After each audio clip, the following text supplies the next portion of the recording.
Greetings, Internet. Welcome. We are live with episode 112 of Voices of Revival. This is an unplanned impromptu session we are doing. We typically put out like a monthly schedule in the beginning of the month. This was not on our monthly schedule. I was having a conversation with my dear friend Isaac here earlier in the week, and him and his family, they have been preparing for a very big undertaking for some time, and I did not realize it, but they launch out for it this coming Tuesday. And if we were able to work it in, I wanted to get them in and get them on here and just kind of chat. Um, Isaac, it has been a hot minute since you've been on, man. Like, what's going on? Update us, man. Yeah, It's exciting. it's been a minute. So we've just been preparing, like you said.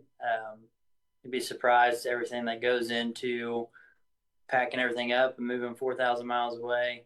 There's stuff like just yesterday that I happen to think of, or people mention to you, and it's like, oh man, I need to get this done before we move. But just preparing not only spiritually, but also practically. Um, it's just a lot goes into it that you wouldn't think about. So we've been busy doing that, busy spending time with family and friends, saying our goodbyes and things like that. So For those who may not be familiar with Isaac and his story, um, him and his family, they have felt a call on their lives for quite a few years now. Um, a call to missions work, specifically in the state of Alaska. They have been preparing for that for quite some time. They've made a couple different trips out there. They've secured work and housing, and the big move is this Tuesday. Um, Isaac, would you kind of like care to maybe dive into the story? Like, how did all of this birth? Like, take us from like the road, like, take us on this road, right? Like, how has all of this come about? yeah, it's kind of crazy. It's like that saying goes, "Be careful what you pray for." Um, we were active in our church doing stuff, but we just had this feeling inside that God had more for us, and that what we were doing, although it was great and needful, that there was just something more, a deeper calling that God had for us. Um, I've never felt the call to missions. Some people would talk about how that when they were younger or little kids or whatever, they felt God call them to missions. I never had that. I felt called to preach and things like that. But we just began to pray this prayer that God, we want you to use us more, whatever that looks like, wherever that's at. Our mindset was somewhere local, not 4,000 miles away. But God answered that prayer a little differently, and He placed Alaska on our heart, and we just began to pray about it. And we were like, we want this to be you, God. We want to make sure it's you. And I just remember here at the church one night, I was slain out in the spirit, and God said, "Go to Alaska." He said, "I'll go before you. I'll make the way for you, and then I'll go with you." That's kind of the promise that we have been holding on to. And from then on, when me and my wife both felt the call together, we talked with our pastor, who, if you don't know Pastor Setzer, he's a great man of God and he's all about missions. And so he was excited. We were able to meet with him. And then I went with the Germantown Christian School, our church's school here, on a missions trip. And we were still praying because we were feeling the leading to go to Alaska, but we didn't feel like a complete release yet. So I went with the school on the missions trip. I was there, came back, and nothing. I don't want to use the word magical happened, but I guess out of the ordinary happened. Um, you hear the stories of missionaries going and visiting these countries or whatever, and they come back and they see everybody's faces, the ethnic group that they're ministering to, or they have dreams and visions of these people that they're going to minister to, and nothing happened. I went. It was a good trip. Came home. Didn't feel any different. Didn't feel like we really had a full answer from God yet. So we kind of just took no answer as a no. Um, Quit praying about it for a little bit, and then it was a Wednesday night at camp meeting here at the church. I was listening to Brother Sanchez preach, and he was preaching about how after the feeding of the 5,000 that Jesus took the disciples to a desert place where they could only depend on him. And I felt something stirring in me, and I wasn't quite sure what it was or what God was trying to tell me at the moment. But that next morning, after the morning service that Thursday morning, pastor pulled me and my wife aside and said, "Hey, I don't know why, but in my spirit, I feel like we need to revisit this Alaska thing. I don't know if you guys are still praying about it, but if not, I just feel like you need to revisit it and pray about it again, and just let me know. I just need a no or a yes." And so in that moment, me and my wife both knew instantly that that's what God had been trying to deal with us about and speak to us about. And so we cried the whole way home. All the questions of how do we do this? How do we take kids from grandparents and tell them that their grandkids are going to grow up 4,000 miles away? How do we sell everything, leave everything we know, and do this? And let me just tell you, every step of the way, God has been there like He promised. It hasn't been easy. I'm not going to say it's been easy. I'm not going to say we haven't worried or been stressed out at times. But it seems like when there's no answer at the time, God always just steps in and He makes a way as He said He would, and He creates an open door. So that all took place. My wife's better with dates than I am, but I think about 4 years ago that took place, and then we began to prepare um, for for Tuesday for when we leave. We needed to be ready spiritually to go into a dark place and share the light of Jesus, as well as practically. Up until this point, we were serving the Lord, but financially, um, we lived for ourselves. One Saturday morning, I woke up and I told my wife Alicia, I said, "Let's go buy a boat." So we went that Saturday morning, no prayer, no thought of how this would affect how God can use us. And I just went, I bought a boat, and that was that. And we had just lived our life this way. So we had credit card debt, and we were living the American dream using the plastic card, swiping. And so we had all that practical stuff we had to take care of. And God blessed us. We were able to get all that paid off, sold our house. That was a miracle in itself. Um, I wanted to sell it for a certain price, and I didn't think we could even get that. And the realtor says, "Hey, let's add $15,000 to that and see what happens." And it sold the day it hit the market, and under 8 hours, full asking price. We were able to take that money, pay off our vehicles, get into an apartment that we lived in the past 2 years, and just over the past couple of years, just been setting ourselves up, getting debt free, getting spiritually ready. That way, we were ready to do what God had called us to do. And so here we are, Tuesday morning early. We're going to be heading out. 2 weeks ago, we took a trip up to Alaska. God blessed me with a job. We do have monthly support, covers half of our bills and living expenses, all that kind of stuff. So I needed a job to supplement the other part of our living expenses. God blessed me with a job that has a good schedule, so it's able to work out around the missions work, as well as He blessed us with a place to live. We actually came home from the trip. Sorry, I know I'm taking a long time on the story, but we actually came home from the trip without a place to live. We had 9 showings while we were there for rental properties. 3 of them canceled on us. 3 just wasn't going to work for our family. We have 2 little boys, 4 and 5, and another little boy on the way. So they were too small. We had 3 options. The first one was really too small. The second one was rented by the time we landed 2 Saturdays ago. And then the third one was the one that we really wanted. We had really been praying about. The landlord had ghosted us, just quit texting us, quit responding. And that Monday after we landed and got back to Ohio, she had called and said, "Hey, I've been sick. Sorry, let's talk about this." And the Lord just worked it out because the income she wanted us to show, we weren't going to be able to show because you don't get rich in ministry. I'll just tell you that. Not a place to make a lot of money, but God gave us favor with her, and she accepted our application, approved everything, and we got all that lined out. So we're very thankful for that. So we'll be leaving Tuesday and driving up to Alaska, taking about 10 days to get up there. Got to drive through Canada, and we'll be working with the homeless population there in Anchorage, Alaska, alongside Hope for the Home ministry that Brother James Martin is a part of. We'll be helping him at the local soup kitchen.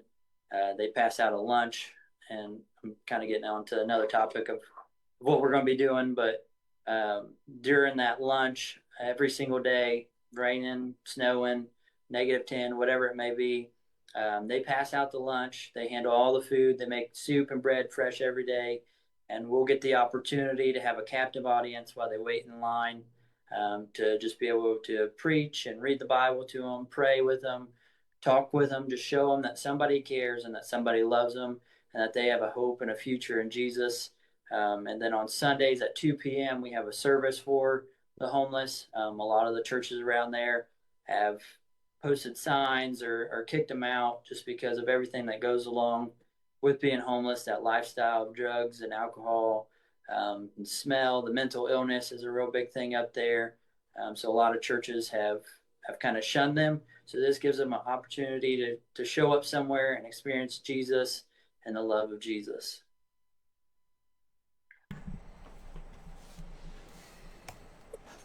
4 years. 4 years in the making. 4 years leading up to Tuesday.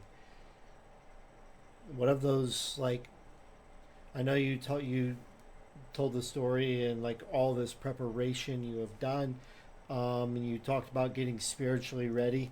Um, we live in a society where like we want everything now, you know? Like people want Yeah. everything now. And like God birthed this word in your guys' life, made his will for your life crystal clear. And like it has been hard getting to this moment. Um, what has that journey been like mentally? So it's definitely been a struggle.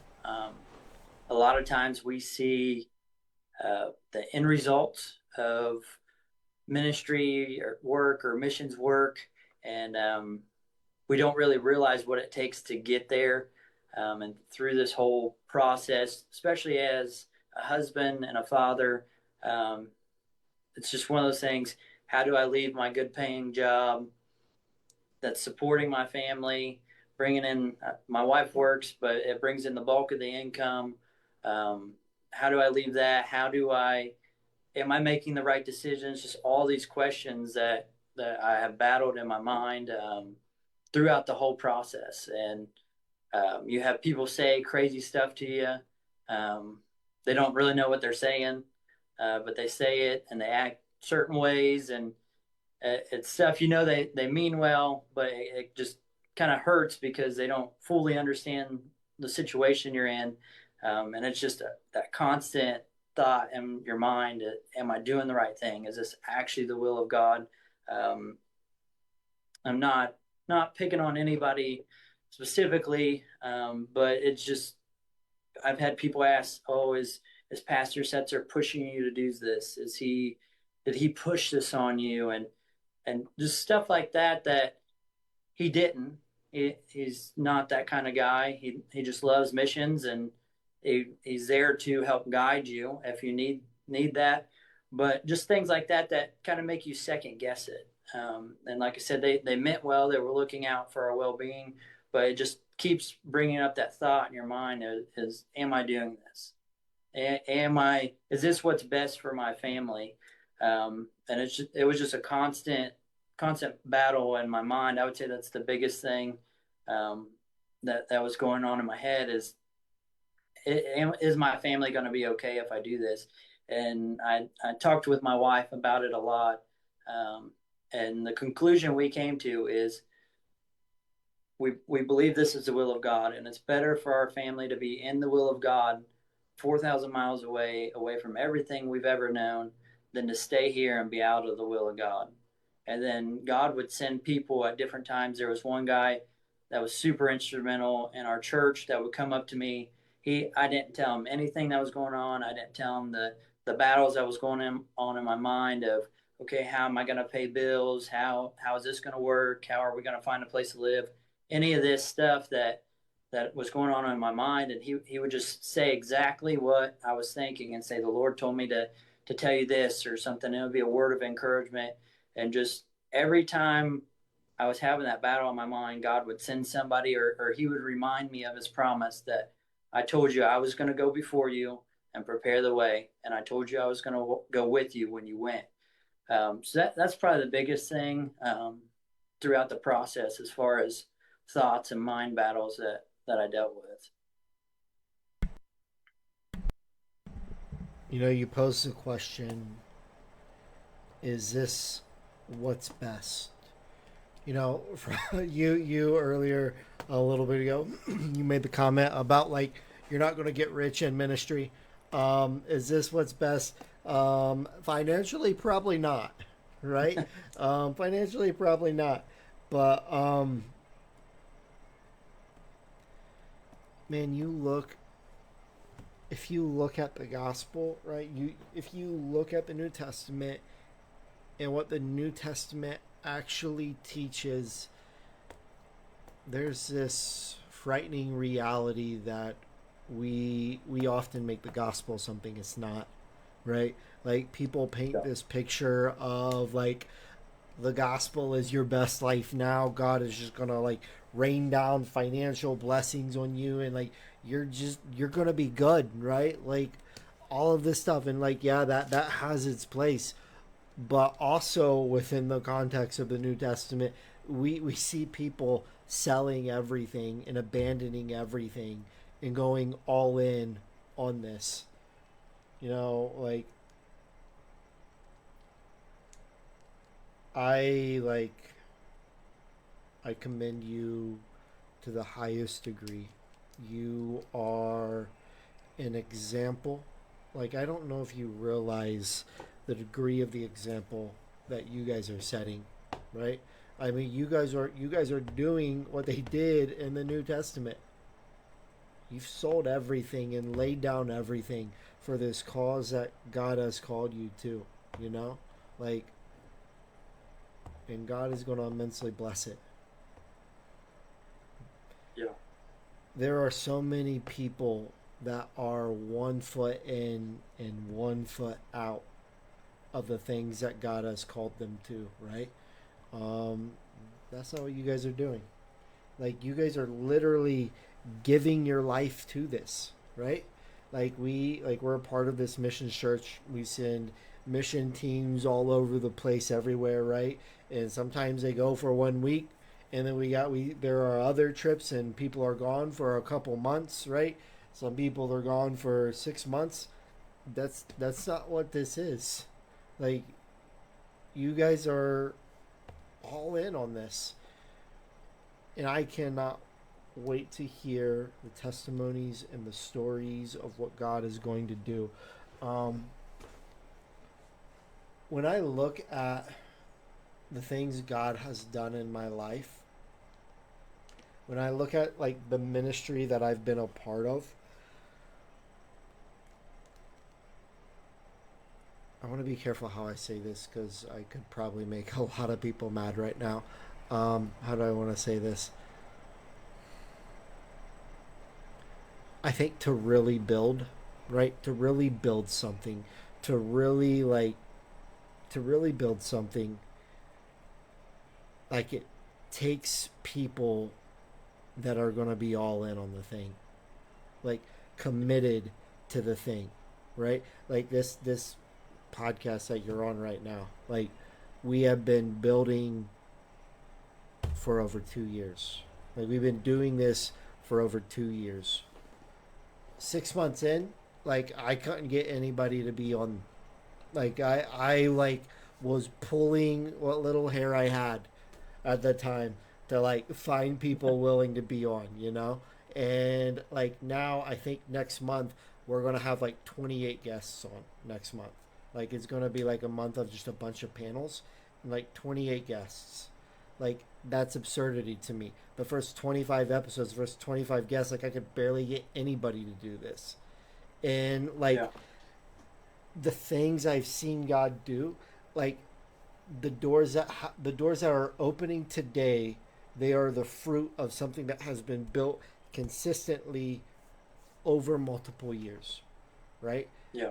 Like you're going into this thing and you're giving your life to this thing. Like you guys are going to be able to see and witness God build over a timeline that's not a week, that's not a couple months, it's not 6 months. Like you're going to be able to see God do a thing over the course of years. And like you guys are in such a good position.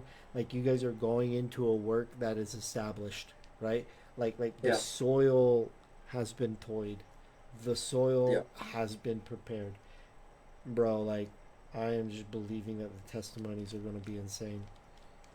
Yeah. We are too. I think I think you said one key thing there. You were talking about time and how, like, Voices of Revival, you've been at this for 2 years. We prepared for this move for 4 years. Anything in ministry that's going to be good has to have longevity to it. In a society and a culture where everything is right at the snap of your fingers, you click some buttons and you have it. And that's how a lot of people look at ministry is I want to get up and maybe never study the Bible before in my life or whatever. I want to get up and I want to preach a sermon and I want 500 people to get saved and it's going to happen now. And they like to use the verse that God does a quick work and all this stuff, but it really takes time. I mean, God can do those things quickly, but He also uses time.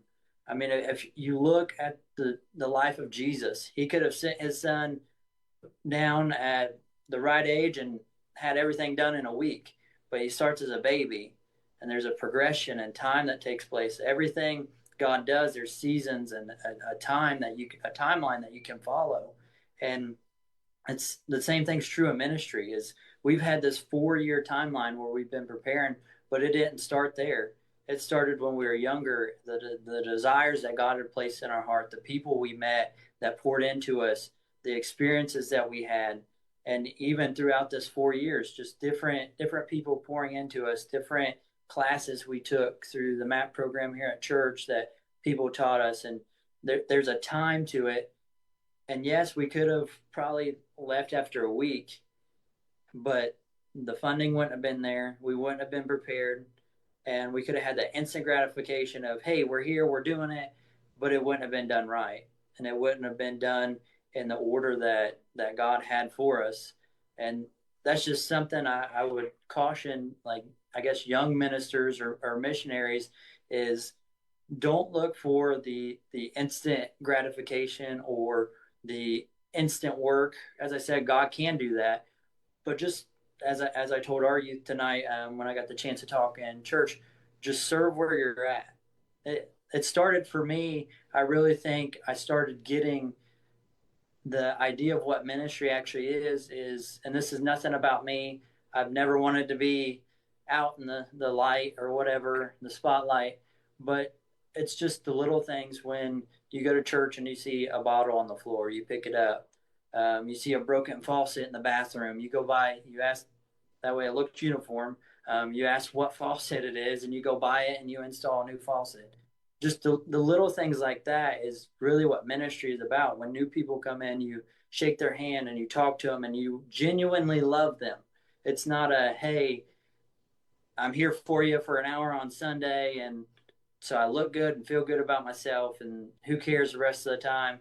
You text them, you get their number, you meet with them. whatever it may be, you pray with them.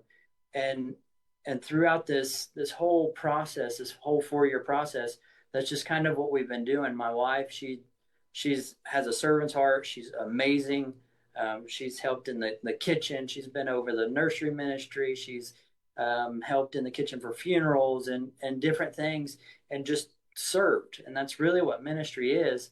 And there was times, we were talking about like mind battles and stuff earlier. There was times where I'd see somebody else starting to get booked to preach as an evangelist, or this person was elevated, or that person got elevated. And sometimes I had to check myself, because I'm like, okay, I'm doing all these things that they're not doing.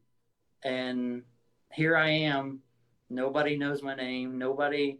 And I had to check that flesh and say, okay, that's not what this is about.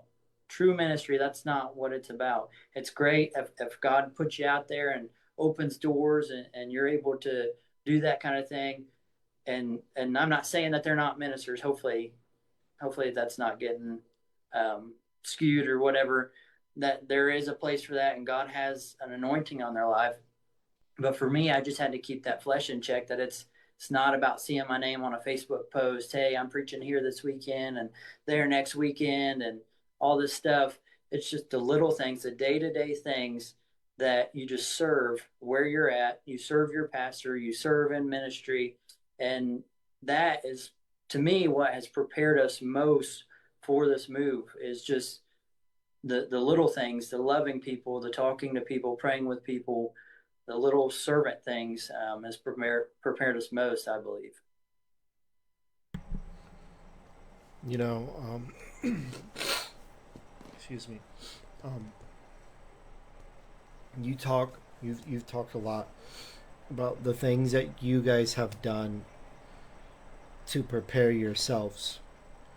But as you have prepared yourself, God has been preparing you. You know, Yeah. like you have been refined and taught and trained by God. Um, are you, this is a rabbit trail. Are you saying you fixed that broken faucet? Uh, I'm just saying that's a good thing.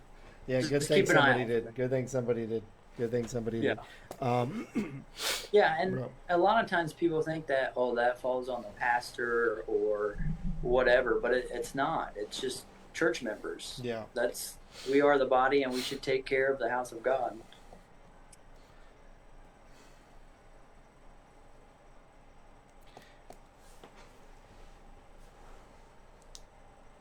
I'm thinking about how to approach this. You hit on how, and like these were conversations that like I know you and I had a couple different times, private conversations you and I had. Um, you hit on how at times like you saw like other people being elevated, other people being lifted up, and it's like, God, why them? You know, like I'm over here being faithful. I'm over here putting in the work. I'm over here doing all of the things that are unseen, and all of these other people, they get elevated, but nothing. I think that is like, I think that's something that God uses, or not God uses. Yeah, I would say God uses it too. Now that I'm thinking about it, but I think it is a tool that the enemy uses, right? Like a fiery dart that the enemy Yeah. throws, low hanging fruit. Um, in the mix of that low hanging fruit, though, like there is this beautiful reality, right? And that beautiful reality is like through it all, through everything, like it's not man. Like when we serve and we do the things that are unseen, like we don't do it unto man. we Yeah. we do it unto God. And you hit on the topic of like expectations, how like someone when they like step forward into ministry, they do so with this expectancy that God is just going to do these absolutely big things, right? Like hundreds of people are going to be saved, and like it's just going to be like fire from heaven. It's not always that, you know. Yeah. A lot of times, like we go into a thing and we have expectations of what we think is on the other side of our obedience, and a lot of times it's not what we thought at all. Um, Something that I think about often, and I might have shared this with you before, but over a year ago, spring of last year, I think it was, I started to do these like prayer gatherings slash Bible studies at the Mountain Park in Miamisburg. We did them like every Saturday morning. Like when God birthed that, and like I stepped out to do that thing, right? Like I did so with just this massive expectancy of what was going to come from it. Like I had Yeah. envisioned in my head all of this support rallied behind it, and just like God doing an absolutely beautiful thing. Bro, we got there for the first one. I was the only person there. It was just me. And I go up on top of the mountain and I pray, man. It was a good prayer. I remember it. I remember that morning very well. I got there, like nobody was there, and like it was just this like crushing. But then, like in the mix of the crushing, like there were two options. One, I'm either gonna go get back in my car, leave, go home, go back to bed, or I'm gonna go pray. You know, like I'm Yeah. not doing this unto man. I'm doing this unto God, and like Yeah. I think I think that morning, that time in prayer, right? Like it was different, man. Like in my opinion, I don't know if I've ever like vocalized this publicly in a setting like this, but I think that morning set in motion everything that would become the riverfront revival. I think it was born that morning in that time of prayer, right? Like it was a powerful morning. Fast forward, that project continues to play out. By the end of it, there was a faithful crew of three people who came. One was this guy that I had grown up with. Um, he had been running from God for a very long time and had just come back to God. His dad, which is like an elder deacon at a church in Franklin, old guy.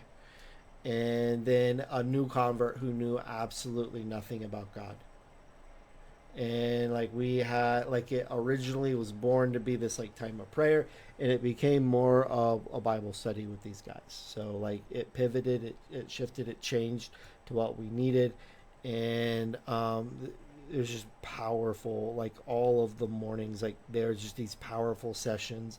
God did crazy things almost every time we met for those. And I'll never forget the very last one we did, the new convert. And so a note on the new, actually, no, we might come back to that.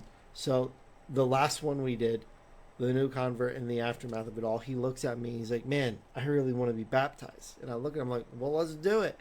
He's like, "Okay, let's go. Where can we go? Let's go right now." And like I said it like half joking, and the guy's like, "Let's go do it right now." Like, okay, let's go do it. Let's go do it. Like it's an absolutely beautiful morning, man. And the fruit that has remained in the lives of those individuals.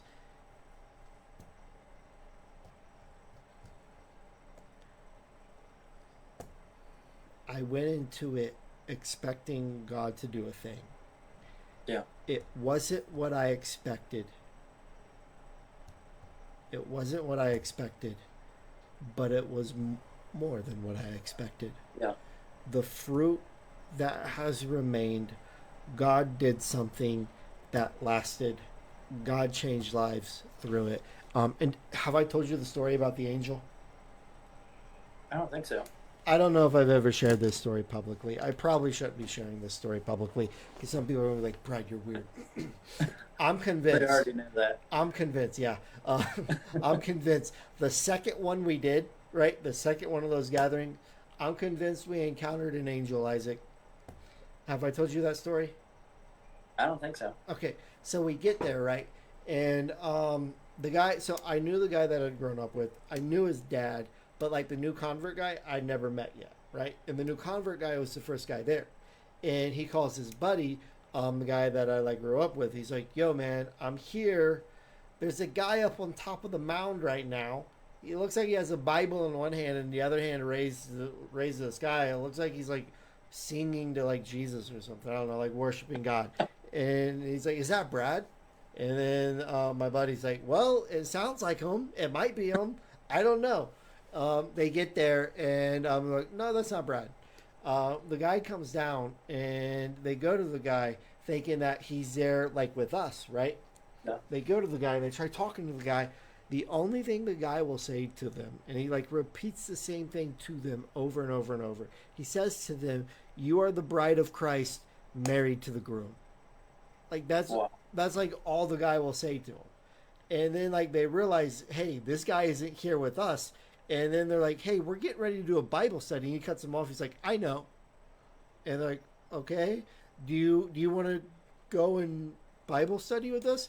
He says, no, you are the bride of Christ, married to the groom. And the guy Wow. goes and like leaves and gets in his car. I That's mean, crazy. it was either like some lunatic, probably like some Pentecostal lunatic, or like I think it was an angel. I think it was an Yeah. angel. If I was there, I think I would have looked at the guy and be like, "Yo, so like, what's heaven like?" I met a guy one time, and like, had just this like incredible spirit about him, and like we just had this like I never met the guy before, had this incredible spirit about him. We just start talking about God and like just like the life from the conversation was beautiful. The Bible says some have entertained angels unaware. And Yeah. like I'm thinking like, man, this guy's really cool. He might be an angel. Yo, what's heaven like? Like Flab asked the guy, yo, you an angel, bro? Like you're pretty cool. He's like, no, no, no. But all in all, like we went into that thing expecting one thing. It wasn't what we expected. And in the moment that was deflating, and there Yeah. was a choice: press forward or lay down. Yeah. And we pressed forward, and God did something absolutely beautiful with fruit that has remained. So Yeah.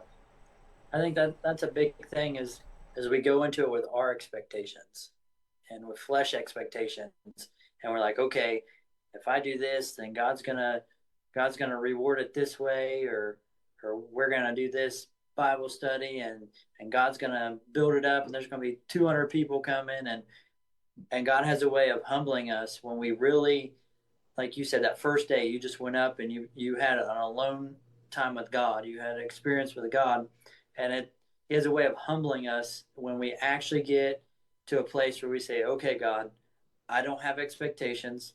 Whatever you want to do, I'm okay with it. It's your will. It's your plan, and I accept that. I receive that, and I'm just going to be faithful and obedient to you. And through that, through you being faithful and obedient, lives were changed. I mean, more than three, because you said you had three faithful, but those three are going to go and share what their experience was there at the mound, and then those people are going to go share about the people who witnessed to them, and it's going to go on and on and on. But it goes back to the flesh and having to kill that flesh that when it rises up in you, and really jealousy is what it is. For me anyway, that's what it was. Seeing all these other people getting lifted up and booked to preach and all this stuff, and I had to go back and God changed my mindset, and it wasn't. It just completely shifted. It was no longer, hey, when's my big break, so to speak. When am I going to get noticed? It turned into a mindset of, hey, I want to be the type of person that when I leave on Tuesday and I'm not here, there's holes that people don't realize. There's things that was done at the church or wherever it may be that aren't getting done, and they're like, "Hey, what's going on?" that it's because I'm not there. Not anything about me, but just my mindset changed to I don't need to be out in front. I don't need my name out there.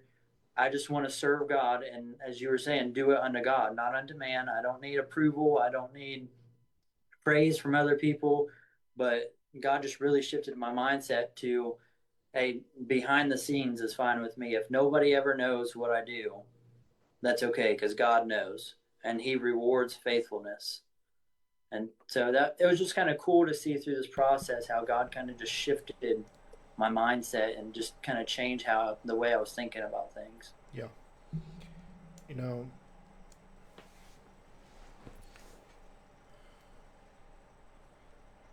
we often like, how do I want to say this? Do we classify as young preachers? Uh, I don't know. I'm 27. yeah, I'm I think you're still up good. there. You're still good.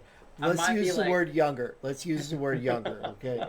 Um, as younger preachers, like wrestling with like the call to ministry, like it's easy to think that like ministry is just preaching.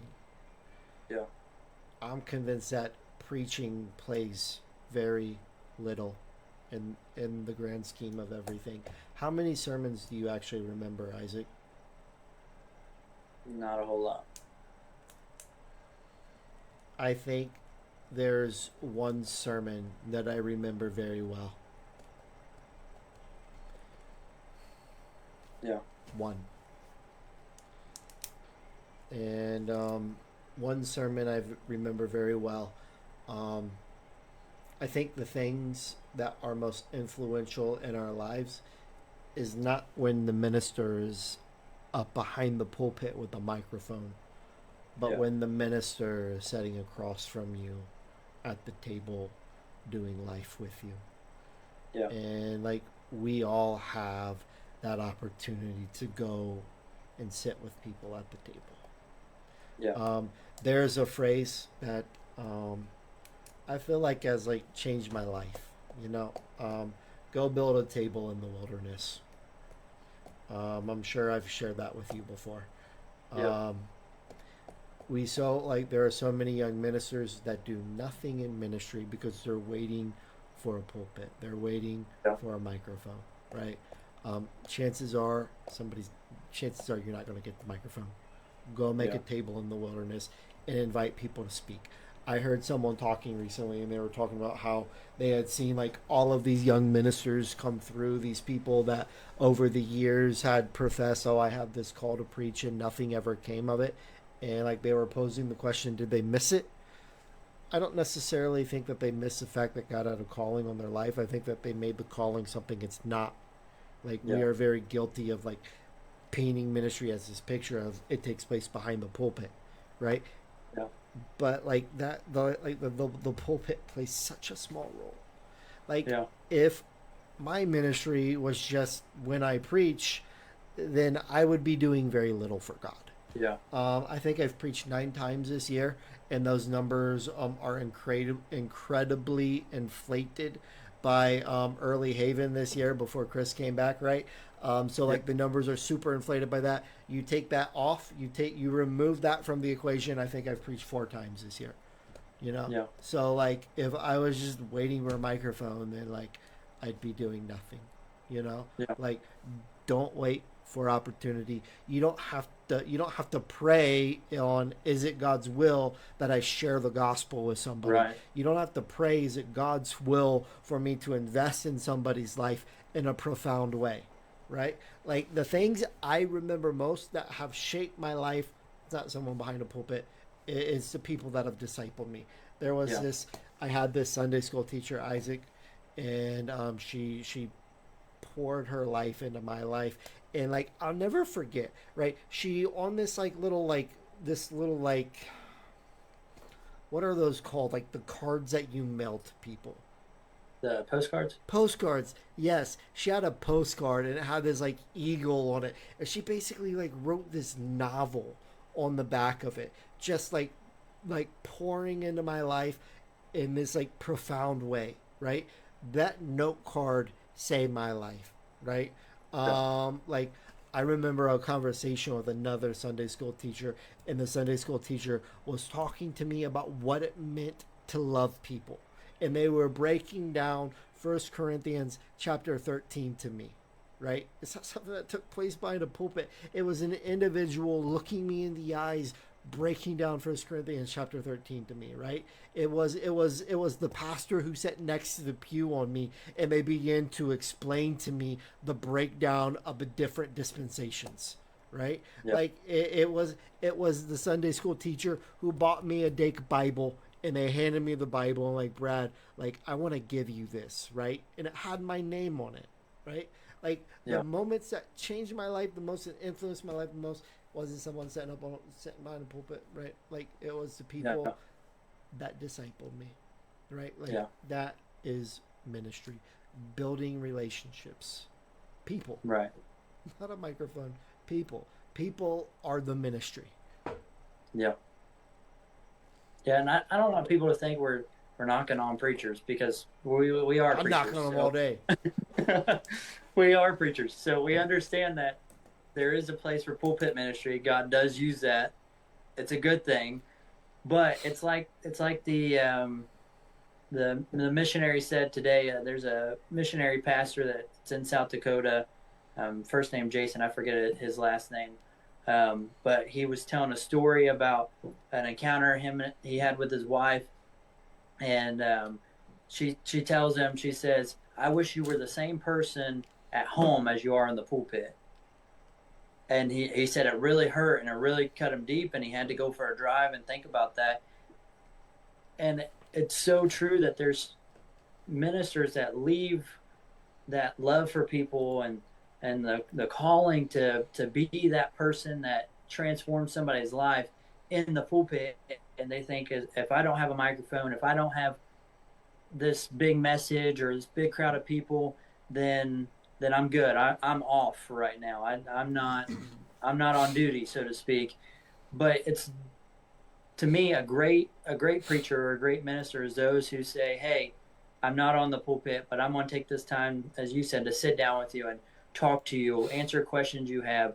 I'm going to go out to lunch with you." Or, I mean, it's as simple as, it doesn't even have to be super spiritual. It's as simple as going fishing with somebody and talking just about life and saying, "Hey, I actually love you. I actually care about you. If you need something, I'm here." And it's those kind of people that you look at, and they're the ones who you remember. You remember the impact they had. You remember the conversations, and it helps shape your life so much more than, as we said, a sermon. Obviously, again, God uses that. We're not knocking on pulpit ministry, but it's the personal encounters that you have that help shape your life, in my opinion, so much more than a sermon. I was unable to be in service this morning, so I didn't get to hear the sermon that you referenced. Um, Correct me if I'm wrong. You said that the wife looked to the husband and said, "I wish you were the same person that Yeah. you at home that you were behind the pulpit." Yeah. Um, that is instant flashbacks to a dream I had at the end of last month. I had this dream at the end of last month where I saw this minister. In this dream, I saw this minister with his wife right by his side. And like I understood in the dream that God was just like opening these like profound doors for this individual. And like they were being celebrated and praised and admired, and everyone around them was being seen, and they were happy and they were smiling. But the moment that they got into the privacy of their own home, the husband looked to the wife, began to scream at her, telling her to shut up. And the things that then unfolded were absolutely horrendous. You know, And like I look at that when I look at that dream and I weigh that dream and my heart completely breaks, right? And the truth of the matter is like there are probably many ministers going through that same motion, right? Like Yeah. I've met ministers before and like the things that they say about their wife, I'm like, does this guy even love her? Right? Like I think I've legitimately met ministers and like I thought to myself, dude, this guy hates his wife. And it's like, what? Like in that particular dream, like what was seen on the outside was like rainbows and all is well and doors open, but the truth of the matter, the true condition, the soul of the individual was torn. It was an open wound. It was a bloody massacre. And they just threw a mask over top of it. Yeah. In the end of the day, public applause means nothing. Private holiness is everything. Yeah. God is not fooled by a platform. God is not fooled by a mask behind a pulpit. God sees what takes place in private. You Yeah. can't fool God. God sees. Yeah. And the thing about it is obviously we're talking about ministers because we're talking about missions and preaching and pulpit ministry. But isn't this what I would say the majority of the American church does to Jesus? They show up on Sundays, they look nice, they put their best praise on and do everything else, and then they walk out the door and they leave it all in the church. Just as we're talking about ministers, they leave it all behind the pulpit when they step off the stage, but it's everybody. I would say, like I said, the majority of the American church, they come in, they put on a good show, they raise their hands when they're supposed to, they post their morning Bible with their coffee, and but then they leave it there and they go and they treat God the same way that we're talking about a minister treating his wife when he gets home. And it's really a sad thing to think about that there's so many people that think they're doing right and that they're okay. But the reality is when we look at our relationship with God, and I mean I've been there before. I've seen times where I've neglected God or things like that. And you look at your relationship, and when you're honest, you're like, wow, is my everyday life matching up to my praise on Sunday? Am I praising the Lord throughout the week too? Or when I walk out of the church Sunday at 12 o'clock, because God forbid it lasts longer than 12, am I leaving Jesus there? Am I leaving my love for Jesus there? Am I leaving the calling that He's given me there at church? And it's just a sobering thing to think about. Yeah. Because I Isaac. mean, it's easy to sit and talk about preachers and ministers, and a lot of people do that, and they again, that's not we're not tearing down ministers or whatever here. I hope people don't think we're doing that, but a lot of people do, and it's easy to do that. But then when you look at your life, and it's like, hey, it may be in a different way, but I'm treating God the same way. Yeah. You know, you keep coming back to like we're not tearing down ministers. Um, I would say that like most of this conversation has been born from like the things that we internally process, you know? Yeah, Right? Like the whole like go build a table in the wilderness thing, right? Like I don't stand on that because it's like, oh, this sounds like a fun thing to stand on. I stand on that but because that's how I survive, you know? Like I was that person that like went into it expecting like all of these doors, right? Like Isaac, so like I've shared my story with you about how like I ran from God for like 5 years. So like I was called into ministry at the age of 14 and began preaching. Um, when I ran from God, one of the things that like really was like a weight that just like buried me was as a young teenager, right? That was like called into ministry at the age of 14, right?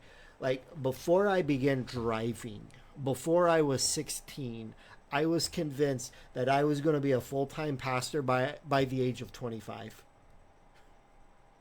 And here I am like almost 35, or here I am like almost 36. And it's like, okay, okay, like probably not going to happen. Like I don't know, like I don't know what it is. I'm broken. I'm not good, you know?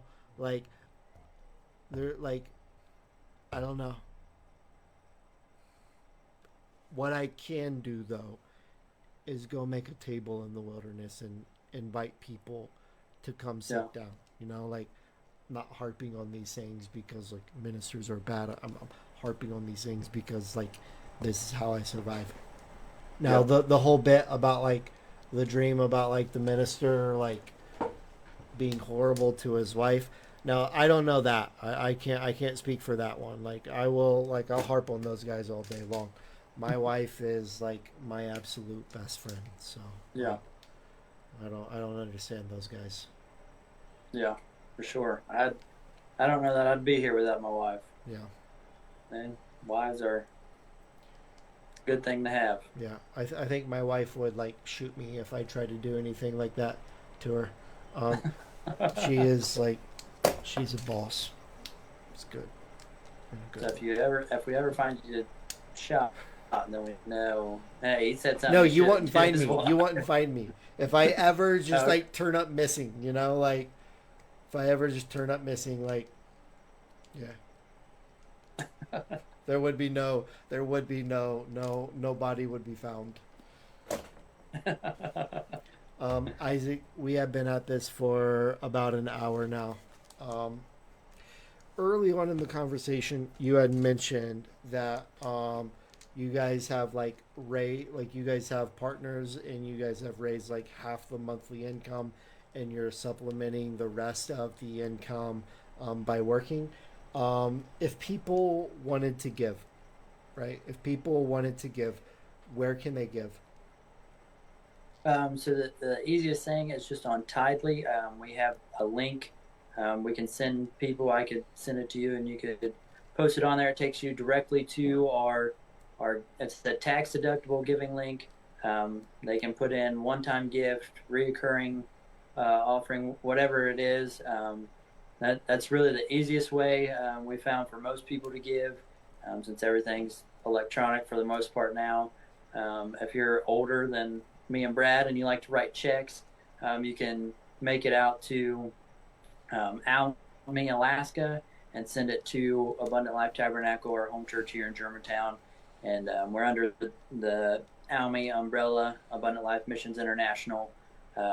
So they handle all of our finance. So it's not like a free for all with money. If people give money, it's structured and oversight and all that. But the easiest way is probably the Tidely giving link. Very cool. Very cool. Yeah, send me that info, and I'll attach it to everything. Um, Isaac, before we go, um, if you're okay with it, I would like to just like take a moment and say a prayer over you. Yeah. Dear Heavenly Father, Lord, I thank you for my friend Isaac. Um, I thank you for the friend that he has been to me over these last few years. Thank you for his faithfulness, for his example, for the discipline that he has shown. I ask that you bless the work he has put his hands to. I ask that you bless this trip they're about to take. Let this 10-day road trip, let it be smooth. Don't let them have any issues along the way. I ask that you give them incredible favor over the course of this upcoming 10-day road trip. I ask that you give them continual favor in Alaska. I ask that you just give unprecedented favor with their entire family, with everyone that they come into contact with, God. Let them build relationships very easy.